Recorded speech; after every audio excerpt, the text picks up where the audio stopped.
کیا نماز جنازہ میں وضو لازم ہے؟ بہت دفعہ ہم عین جنازے کے وقت پہنچتے ہیں. یہ غلطی آپ کر رہے ہیں اور میرے متھے مار رہے ہیں. آپ 5 منٹ پہلے پہنچ جائیں. وضو تو ہر نماز کے لیے شرط ہے. البتہ اگر آپ بالکل ٹائم پہ پہنچے ہیں اور وضو کا ٹائم نہیں ہے، یا وہاں پہ وضو خانہ نہیں ہے، یا وہاں پر رش لگا ہوا ہے اور آپ کو خطرہ ہے میں وضو کے چکر میں پڑا تو جنازہ رہ جائے گا، تو فوراً سے پہلے آپ اسی جنازہ گاہ کی دیوار کے اوپر اتنی تو وہ مٹی اور ڈسٹ لگی ہوتی ہے کہ وہ ہاتھ کا امپریشن بن جائے، تو وہ یوں کر کے چہرہ اور یوں دونوں ہاتھ کریں تو یوں کر کے نماز پڑھ لیں تو ہو جائے گی، کوئی مسئلہ نہیں ہے. لیکن حنفی تو اتنا ٹائم بھی نہیں دیں گے، ادھے منٹ کا تو جنازہ پڑھا دینا ہے. دعا کر دے جو 10 منٹ دی تو جنازہ ادھے منٹ دا. جنازے والا میرا کلپ دیکھ لو. جوتے پہن کے جنازہ، جوتے پہن کے عام نماز بھی ہو سکتی ہے اگر جوتے پاک ہیں تو، یہ ذہن میں رکھیے گا. اور مسجد ایسی ہے کہ جہاں پہ قالین نہ ہو، جس طرح گاؤں ایریا میں مٹی کی لپائی ہوئی مسجد ہے تو آپ اس میں جوتیوں سمیت نماز پڑھ سکتے ہیں، بشرطے کہ سب لوگ جوتیاں لے کے جا رہے ہوں، اگر پاک جوتی ہیں. جس طرح کچھ عرصہ پہلے جب یہ خانہ کعبہ میں وائٹ ماربل نہیں تھا تو طواف کعبہ تو آپ کر ہی نہیں سکتے تھے، پاؤں جل جاتے تھے، تو لوگ ایک فریش جوتیوں کا جوڑا اپنے ساتھ بغل میں دبا کے لے کے جاتے تھے. جو پاؤں والی جوتیاں وہ باہر اتارتے تھے اور وہ اندر لے کے جاتے تھے، اور پھر طواف کرتے وقت وہ جوتیاں پہن کے طواف کرتے تھے. یہ تو جب سے اجمیر شریف والوں نے وہ وائٹ ماربل وہاں لگوایا نا، اور بغداد شریف والوں نے وہاں رگڑائی کی ہے نا سرکار، اٹلی دا ماربل لگ گیا ہے. اٹلی شریف کا جو وائٹ ماربل آیا، دیکھیں 1300 سال 1350 سال تک آپ کو کوئی بزرگ ایسا ماربل نہیں دے سکا کہ لوگ اس تکلیف سے آزاد ہوں کہ ننگے پاؤں وہاں پہ طواف کر سکیں. 21 دن بزرگ کام آونے نے نگاہ مار دے چھڑ دو، نگاہ ماری سی تے کسی دے پیر نہ سڑ دے ہوتے. وہ سعودی حکومت نے جناب جب پتہ چلا وہ اٹلی سے ایسا ماربل نکلا ہے، وہ پیور وائٹ ہے اور دھوپ میں وہ ساری جو روشنی اسے ریفلیکٹ کرتا ہے، وہ ٹھنڈا رہتا ہے، اتنا مہنگا ماربل انہوں نے خرید کے وہاں پہ لگایا ہے. اور آپ سخت گرمیوں میں بھی ٹیمپریچر 50 پہ بھی ہو، وہاں آپ پاؤں رکھیں، آپ کے پاؤں نہیں جلیں گے، وہ ٹھنڈا ہوگا ماربل. ٹھیک ہے. تو اور اٹلی نے بھی کیا یہ اللہ کا بنایا ہوا تھا، بس بزرگوں کو نظر نہیں آیا کہ یہ پہاڑوں کے اندر ہے. یہ لادا بات ہے، کہتے ہیں تھلے تک کیا 70 زمینہ کراس ہو گیا، تیل بھی کراس ہو گیا. تیل بھی جناب سر ایڈمن نے دریافت کیتا ہے 250 سال پہلے، کسی بزرگ نے نہیں تیل دریافت کیتا. کہانی ہے نا، جب آپ کلیم کریں گے تو پھر ہم پوچھیں گے تیل کسی بزرگ نے کیوں نہیں دریافت کیا. چلو کہتے ہیں نہیں وہ پہلے وہ بھلیکھا لگ گیا، چلو ہوں پاکستان کدھر تیل کٹ دو، کڈو تیل ساڑا پورا کرو. مصیبت بنی ہے سانو تیل کی وجہ سے، ہماری بجلی مہنگی ہے نا. ڈیم تو بہت مہنگا کام ہے اور اس میں کتنی پولیٹیکل ایشوز انوالو ہوتے ہیں.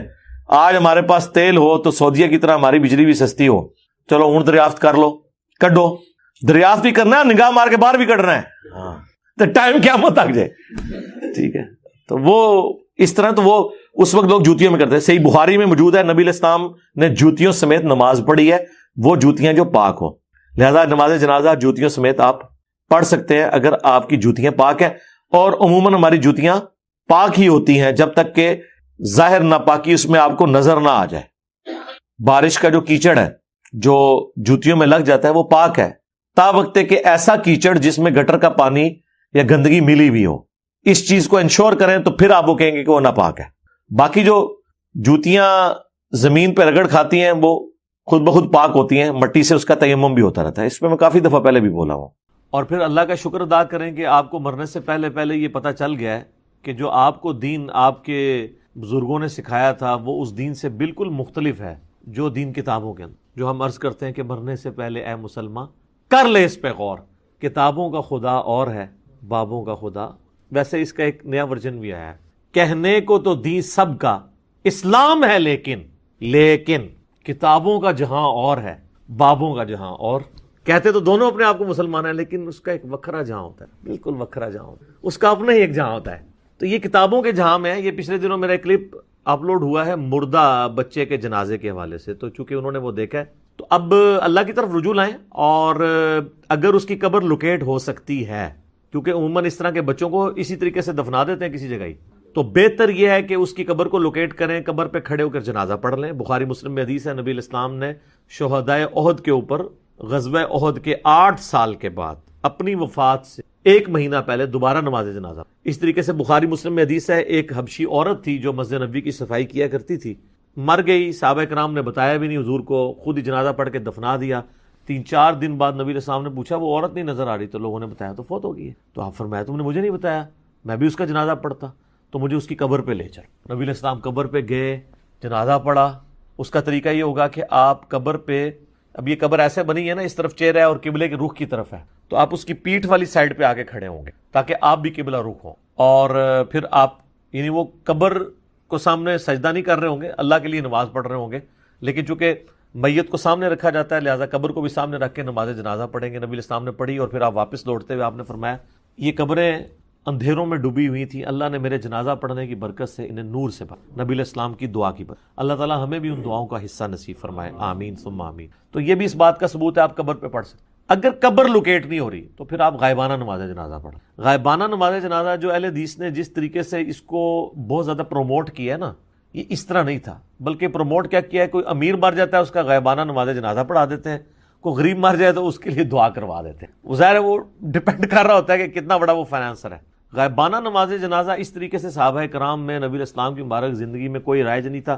صرف ایک واقعہ ملتا ہے صحیح بخاری مسلم میں کہ نبی علیہ السلام نے نجاشی کی جب خبر آپ کو ملی، اور یہ نجاشی وہ نہیں تھا جس نے صحابہ کرام کو پناہ دی تھی، اس کے بعد جو نجاشی بنا تھا وہ مسلمان تھا، اور وہ مسلمان تھا ظاہر ہے وہ اب وہاں پہ اپنا ایک انڈیپینڈنٹ بیچارہ ایک مسلمان تھا، کوئی کمیونٹی نہیں تھی، اس کا کوئی جنازہ پڑھنے والا نہیں تھا۔ نبی علیہ السلام تک خبر پہنچی تو صحابہ کرام کہتے ہیں نبی علیہ السلام جنازہ گاہ کی طرف گئے، مسجد میں نہیں جنازہ گاہ میں آپ نے 4 تکبیریں کہہ کے اس کا نماز جنازہ پڑھا، اور اس سے یہ بات پتہ چلی کہ مسجد میں نماز جنازہ پڑھنا ضروری نہیں، آپ جنازہ گاہ میں بھی پڑھ سکتے۔ اور مسلم شریف میں حدیث ہے کہ سعد ابن ابی وقاص جب فوت ہوئے تو سیدہ عائشہ نے کہا کہ سعد کا جنازہ لا کے رکھو حجرے کے باہر، تو صحابہ ریلیکٹنٹ ہوئے مسجد میں جنازہ پڑھنے سے، تو انہوں نے کہا نبی علیہ السلام تو مسجد میں بھی پڑھ لیا کرتے تھے، تو اس سے ثابت ہوا مسجد میں بھی جنازہ ہو جاتا ہے۔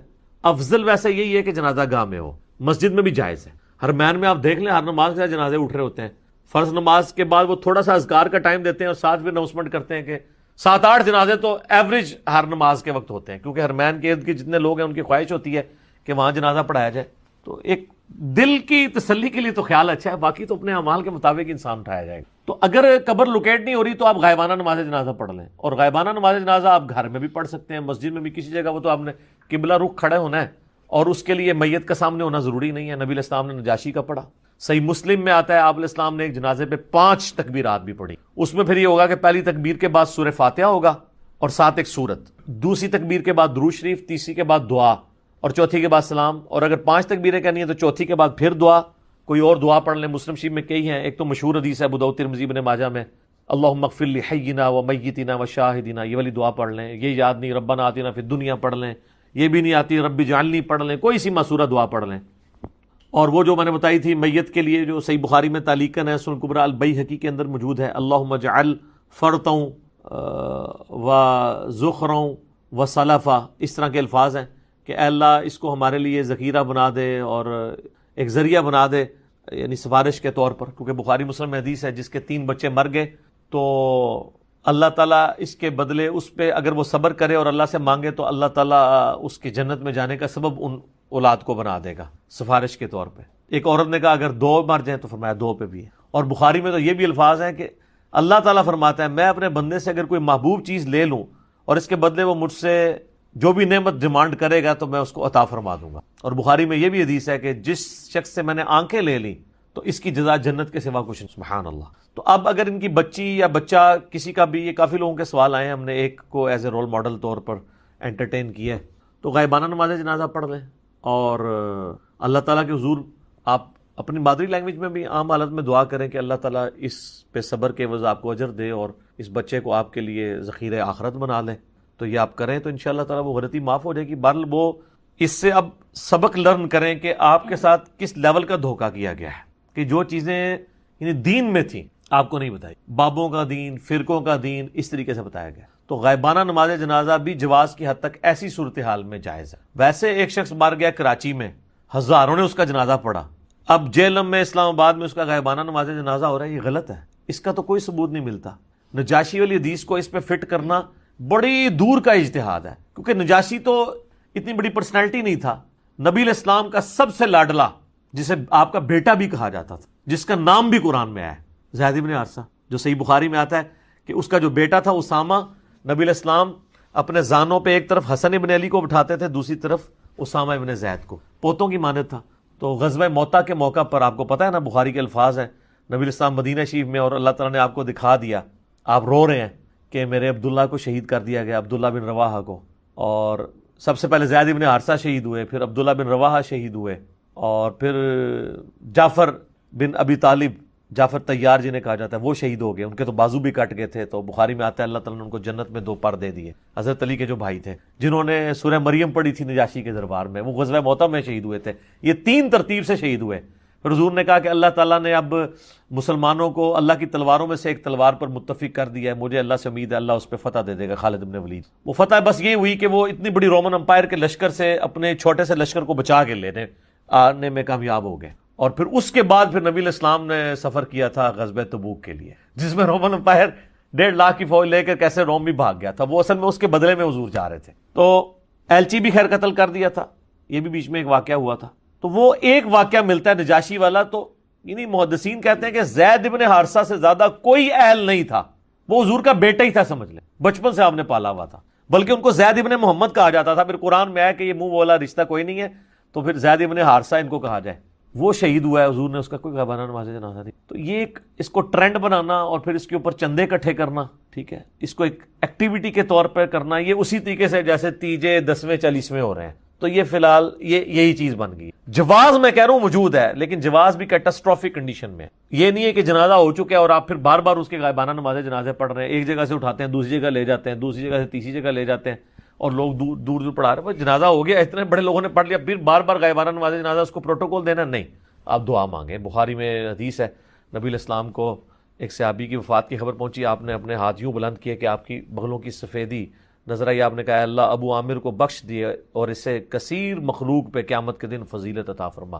یہ دعا آپ علیہ السلام نے تعلیم فرمائی ہے, جو بھی بندہ مر جائے اس کے لیے کہ اللہ اسے بخش دے اور قیامت والے دن اپنی کثیر مخلوق پہ فضیلت دے. یہ بھی نہیں آتی ہے اللہ مغفر لی حینا پڑھ لیں, کوئی سی دعا پڑھ لیں, عام دعا بھی. تو جنازہ چونکہ اب اس کیس میں تو بالکل نہیں ہوا ہوتا, ظاہر ہے کہ ادھر جنازہ ہی ہونا چاہیے. ہاں, جو غائبانہ نماز جنازہ قبر پہ پڑھا جاتا ہے نا, وہ آپ کسی بھی وقت پڑھ سکتے ہیں, وہ غائبانہ نہیں ہوتا, وہ قبر پہ ہو رہا ہوتا ہے. وہ نبی الاسلام کی سنت کہ وہ میت نہیں ہے تو قبر سامنے موجود ہے. وہ تو میں نے بتایا بخاری مسلم میں آپ نے اپنی وفات سے 1 مہینہ پہلے پھر وہاں پہ خطبہ بھی دیا تھا کہ مجھے تم سے اپنے بعد یہ خطرہ نہیں کہ تم شرک میں مبتلا ہو جاؤ, لیکن مجھے خطرہ ہے کہ اللہ تعالیٰ دنیا کے خزانے تم پہ کھول دے گا اور تم پھر دنیا کی محبت میں پھنس کے ایک دوسرے کو قتل کرو گے اور اسی طرح برباد کر دیے جاؤ گے. اور بڑا رکت انگیز خطبہ ہے, یہ میں نے کربلا میں ڈالا ہوا ہے. سر اس حدیث کی کوئی شرح نہیں بیان کر سکتا. میں نے اس کو بتایا پھر کہ اس کی شرح کیا ہے, کہ غزوہ احد کے قبرستان میں جا کے حضور یہ خطبہ کیوں دے رہے ہیں. خطبہ تو ہوتا ہے مسجدوں کے اندر, اور آپ کیا میسج دے رہے ہیں. میسج یہ دیا کہ یہ احد کے موقع پر وہ لوگ دفن ہیں جنہوں نے اسلام کا برا وقت دیکھا ہے اور اپنی جانیں دی ہیں, ان کی قربانیوں کا پھل تم نے کھانا ہے. یہ تو اللہ کے پاس جا کے جنتوں میں اپنا مقام بنا چکے, ان پہ دنیا کے دہانے نہیں کھولے گئے تھے. ان جنگوں کی برکت سے رومن اور پرشین امپائر گرنی ہے. آپ کو تو رومن اور پرشین امپائر گراتے ہوئے بعد کے لوگ نظر آ رہے ہیں نا. غزوہ بدر کے مجاہدین بھی رومن امپائر گرانے والے ہیں جنہوں نے گراؤنڈ پرووائڈ کی ہے, ورنہ تو اسلام کو مضبوطی تو ان لوگوں نے دی ہے نا. شہدائے احد نے, حمزہ ابن عبد المطلب نے رضی اللہ تعالیٰ عنہ علیہ السلام. تو حضور یہ میسج دے رہے تھے کہ دیکھو ان لوگوں نے دنیا سے کوئی حصہ نہیں لیا, یہ تو چلے گئے, اب تم لوگ پیچھے ان کا فروٹ کھاؤ گے تو دیکھنا ایک دوسرے کو قتل نہ کرنا. اس میں یہ بھی الفاظ ہیں میرے بعد کافر نہ ہو جانا کہ ایک دوسرے کی گردنیں مارنا شروع. تو حضور کو تو بتا دیا گیا تھا جنگ جمل صفین نہروان ہوگی. تو اور دوسرا آپ علیہ السلام نے یہ بھی میسج دیا کہ اسی غزوہ احد میں تم میں موجود تھا, اللہ نے قرآن میں وعدہ بھی کیا تھا فتح کا, لیکن تم نے ڈسپلن لوز کیا, میرے بھی دانت شہید ہوئے اور فتح شکست میں بدل گئی. تو جب میں دنیا سے اٹھ جاؤں گا تو تم پھر کس پہ تکیہ کرو گے اگر تم نے اللہ کی نافرمانی کی. یہ میسج. تیسرا میسج یہ تھا کہ صحابہ کرام نے مال غنیمت کو جمع کرنے میں, جو بظاہر دنیا کا ایک مال تھا, وہ خواہش ہے, کوئی اجتہادی طور پہ غلطی, لیکن دوسری طرف بخاری کے الفاظ ہیں کہ تم دیکھو کہ پرندے ہماری تکہ بوٹیاں اٹھا کے لے کے جا رہے ہیں, تب بھی تم نے درہ نہیں چھوڑنا. پھر بھی 50 میں سے 35 نے درہ چھوڑ دیا. تو خالد بن ولید جو کافروں کی طرف سے آئے تھے پیچھے سے حملہ کر کے, نبی الاسلام کے بھی دانت شہید ہوئے, فتح جو ہے شکست میں بدل گئی, 70 کے قریب صحابہ شہید ہو گئے. مدینے میں کوئی گھر نہیں تھا جس میں کوئی میت نہ ہو, اور مسلمانوں کا بڑا کانفیڈنس بھی لوز ہوا. کہاں بدر کی کامیابی اور کہاں احد کی ناکامی, ٹھیک ہے, بل وہ ایک ہی ناکامی ہوئی ہے. اس کے بعد پھر مسلمانوں نے اپنا ڈسپلن نہیں لوز کی, جیسے وہ کہتے ہیں پول کا میچ ہار گئے, پھر ورلڈ کپ بھی جیتا ہے انہوں نے. یہ واقعات انسان کو لرن کرواتے ہیں. آپ ہمیشہ پازیٹیو چیزیں اس سے لرن کرتے ہیں کہ اچھا یار یہ تھوڑا سا مس ہینڈلنگ ہوئی, آپ اپنے آپ کو امپروو کریں, کچھ بھی نہیں بگڑا ہوا. تو نبی الاسلام نے یعنی ان کو یہ بتایا کہ دنیا کی محبت چھوٹی سی ایک ایکٹیویٹی مال غنیمت کی نے اللہ کے نبی موجود ہیں تو فتح کو شکست میں بدل دیا ہے، تو اب بعد میں بھی دیکھنا دنیا کی محبت میں مبتلا ہونا. یہ 3 اس کی تشریحات بند. تو بہرحال اس سے یہ پتا چل گیا کہ قبر پہ جا کے آپ نماز جنازہ پڑھ سکتے ہیں. اس کو آپ غائبانہ تو ویسے نہیں کہنا چاہیے کیونکہ قبر سامنے موجود ہوتی ہے. اگر کوئی کہنا بھی چاہتا ہے تو چلے کہہ لے. اگر قبر لوکیٹ نہیں ہو رہی اس طرح کے بچے کو، چونکہ وہ اسی طریقے سے ہی دفنا دیا جاتا ہے، تو پھر ظاہر ہے کہیں بھی کھڑے ہو کے آپ پڑھ سکتے ہیں، اکیلے بھی پڑھ سکتے ہیں، کسی مولوی کو بلانے کی ضرورت نہیں. نبی علیہ السلام نے بھی اکیلے پڑھا تھا، تو نماز جنازہ آپ اکیلے بھی پڑھ سکتے ہیں. اور ابھی تو لوگوں کے ساتھ یہ بھی پرابلم آ رہی ہے، جو لوگ کتاب و سنت کے منہج پہ آئے ہیں نا، بیچاروں کے گھر والوں میں سے کوئی فوت ہوتا ہے تو وہ عموماً حنفی مولوی آتے ہیں، وہ تو نماز جنازہ میں سورہ فاتحہ ہی نہیں پڑھتے. ان کو ٹینشن پڑی رہتی ہے یار جنازہ پتہ نہیں ہوا ہے کہ نہیں ہوا. تو ظاہر آپ خود پڑھ لیا کریں سورہ فاتحہ. اور خدا نخواستہ آپ کی ڈیتھ ہوتی ہے، پیچھے والے آپ کو کسی ایسے بندے جنازہ پڑھا دیتے تو ٹینشن لینے والی کوئی بات نہیں ہے. کئی صحابہ کے تو جنازے ہوئے ہی نہیں ہیں. اللہ کے حضور یہ جنازہ پڑھنا پچھلوں کی ڈیوٹی ہوتی ہے، یہ ان کے اوپر فرض ہوتا ہے. میت پہ فرض نہیں ہوتا کہ اس سے اللہ تعالیٰ پوچھے تیرا جنازہ پڑھا گیا سی کہ نہیں. ٹھیک ہے، فرض کفایہ کس کے لیے کہا جاتا ہے؟ ورثاء کے لیے، پچھلوں کے لیے، اس کے لیے نہیں. وہ تو چلا گیا. وہ تو سر بخاری کے الفاظ ہیں کہ میت اپنی چارپائی پہ کلام کرتی ہے مجھے جلدی جلدی قبر کی طرف لے جاؤ، جنت کا انتظار کر رہی ہوتی ہے وہ. اور جو بری میت ہے وہ کہتی ہے کہ مجھے کہاں لے کے جا رہے ہو. اور نبی علیہ السلام فرماتے ہیں کہ اس کا یہ چیخو پکار جن و انس کے علاوہ ہر مخلوق سنتی ہے. اگر انسان اور جن سنیں تو بے ہوش ہو جائیں. واقعی جناب ابھی آپ ذرا امیجن کریں کہ گھر سے یہ جو میت اٹھ رہی ہے اس میں سے بعض وہ چیخیں مارنا شروع کر دے کہ مجھے نہ قبر لے کے جاؤ. جناب لوگ بے ہوش نہیں ہو جائیں گے؟ امیجن تو کریں ذرا اس کو. پھر تو کھل جائے نا. ہو سکتا ہے آپ تو مطلب ہزاروں بندے کٹھے ہوئے ہوں کہ ان کا جنازہ پڑھ کے ہم بھی بخشے جائیں، اور وہ حضرت صاحب جو ہے وہ چیخ رہے ہو مجھے کہاں لے کے جا رہے ہو. آندہ تو کسی حضرت ہے جنازہ پڑھ رہی تھی چاٹ دینا ہے. دیکھیں نا یہ اللہ نے بڑا پردہ رکھا ہوا ہے. صحیح بات ہے، یہ اس کی مہربانی ہے. بزرگوں کی بزرگی کے اوپر پردہ رکھا ہوا ہے، ورنہ آپ کو پتہ چل رہا ہے ان کا تو جہاں ہی کچھ ہو. اب آ جائیں اب آخر میں نماز جنازہ.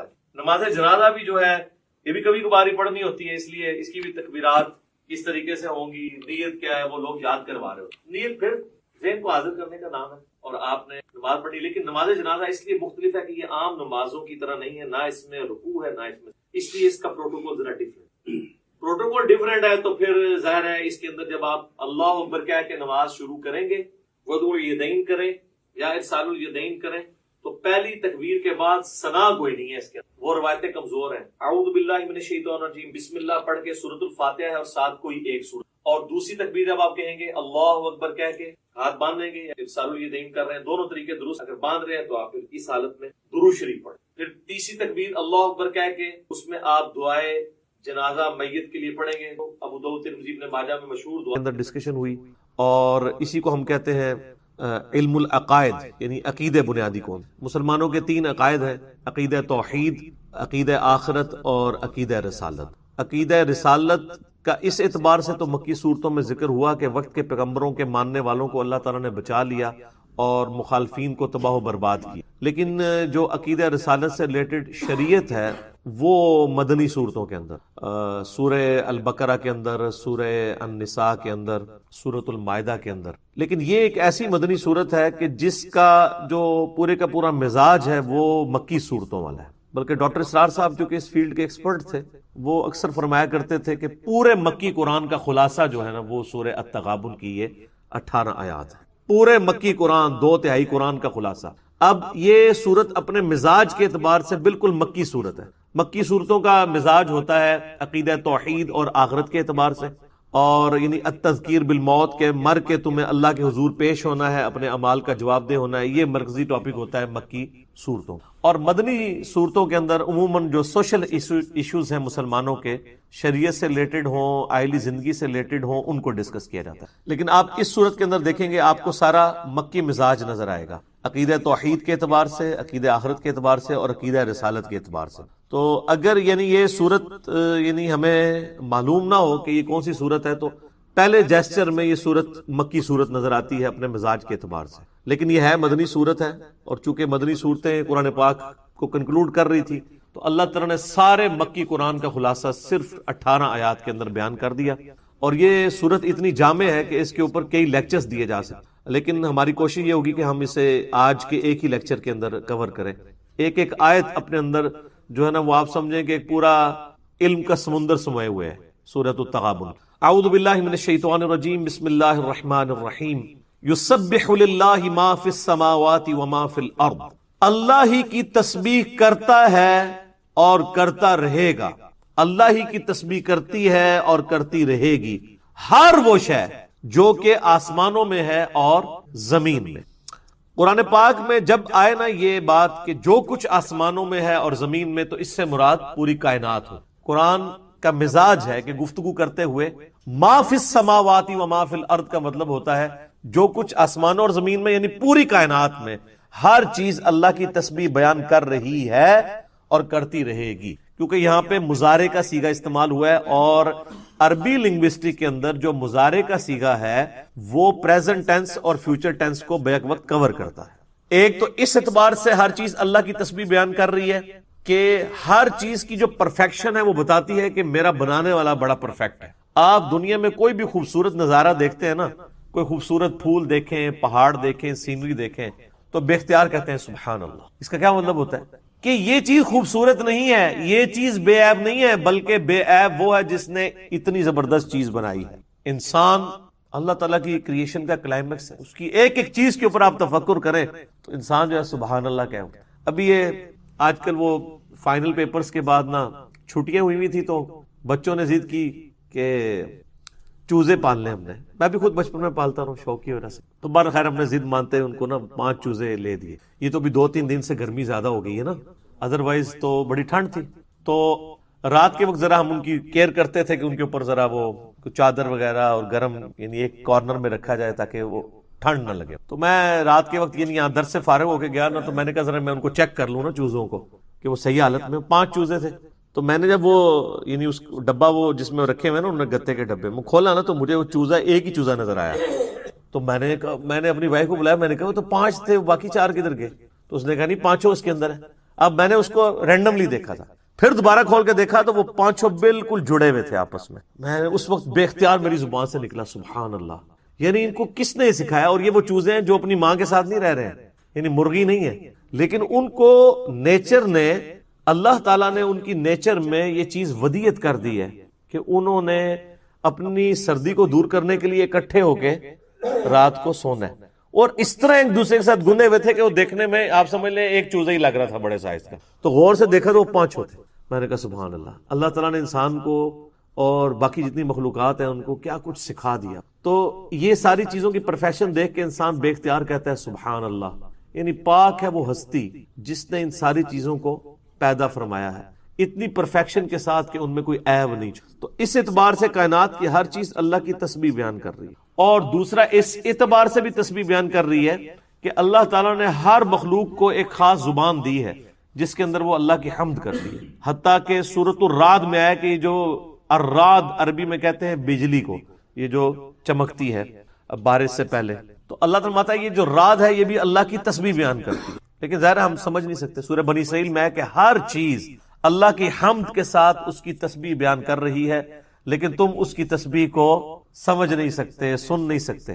لیکن بعض اوقات جب وقت کا پیغمبر موجود ہوتا ہے تو اللہ تعالیٰ یہ ایکسٹراڈنری ایکسپیرینسز کروا بھی دیتا ہے۔ صحیح بخاری کے اندر حدیث موجود ہے کہ سیدنا عبداللہ ابن مسعود رضی اللہ تعالیٰ عنہ کہتے ہیں کہ ہم نبی صلی اللہ علیہ وآلہ وسلم کے مبارک زمانے میں آپ کی صحبت میں جب کھانا کھایا کرتے تھے تو ہم نے کئی دفعہ کھانے میں سے اللہ کی تسبیح کی آواز بھی سنی۔ لیکن یہ جب وقت کا پیغمبر موجود ہوتا ہے اس وقت اس طرح کے ایکسپیرینسز کروائے جاتے ہیں تاکہ ان لوگوں کے ایمان کو مضبوط کیا جائے جو پیغمبر کے ساتھی ہیں، کیونکہ انہوں نے ہی پھر آگے دعوت کا کام آگے لے کے چلنا ہوتا ہے۔ تو ہر وہ چیز جو آسمانوں اور زمین میں یعنی پوری کائنات میں ہے وہ اللہ کی تسبیح کر رہی ہے اور کرتی رہے گی، اس اعتبار سے کہ اس کی پرفیکشن سے انسان اس کو کہتے ہیں زبان حال سے، یعنی اس کا حال اس بات پر گواہ ہے کہ اس کو بنانے والا بڑا پرفیکٹ ہے۔ تو زبان حال سے بھی اور زبان قال سے بھی، قال کہتے ہیں بولنے کو، تو جو لوگ زبان قال سے اللہ کی تعریف نہیں کر رہے ہیں زبان حال سے تو وہ بھی اللہ کی تعریف کر ہی رہے ہیں۔ سائنٹسٹ اسے سپریم بینگ کہہ دیں، مدر نیچر کہہ دیں، سپر نیچرل ایجنسی کہہ دیں، وہ اللہ کی تعریف تو کر ہی رہے ہیں۔